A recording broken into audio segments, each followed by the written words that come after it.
Take equal parts intuition and research, add a pinch of psychological warfare, and you have a recipe for bidding success.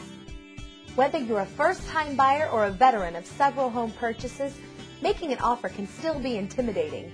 You probably won't be negotiating face-to-face with the seller, but you still need to make all the right moves. From the first house tour, lay the groundwork. Be friendly and try to make small talk with the seller. You have a much better chance of getting your offer accepted if the seller knows and likes you. Your offer may even win out over a higher price from an unknown bidder. Compliment the seller as much as possible. Remember that the home is the owner's pride and joy. Never talk about remodeling or point out features that you don't like. As a buyer's agent can't talk to a seller directly, ask the seller questions your agent can't ask, such as why are you selling and what price are you looking for? Find out what the seller's hot buttons are. For example, if the seller is concerned about finding a replacement property, offer to rent back the property for 30 to 60 days so the seller can find a new home.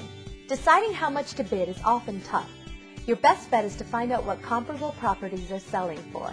If comparable properties are much lower than the seller's asking price, have your agent include this documentation with your offer.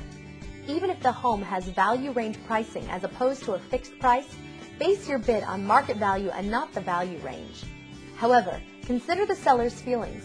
Starting off too low may insult him or her. Have your agent ask the seller's agent if there are other interested buyers. If there are no other potential offers, you could start with a lower bid. In a multiple bid situation, you should submit a stronger offer at the onset, as many sellers only counter the top bidders. In rapidly appreciating markets, consider bidding slightly above the asking price. Your property may even go up in value during escrow. However, be careful not to get caught in a bidding frenzy. Set limits and don't overpay for a home.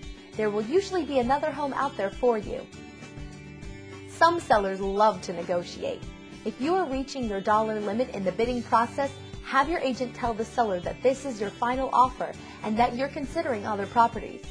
If the seller says he'll wait for a higher price, have your agent emphasize that you may not be around when the seller reconsiders. Remember that timing counts. If you like a property, write the offer as soon as possible. Many rookie buyers are tentative and try to do all their homework prior to making an offer, by which time the home could be sold to someone else. Most contracts allow the buyer some time to check out the property, make inspections, and review reports. Write offers now and investigate later.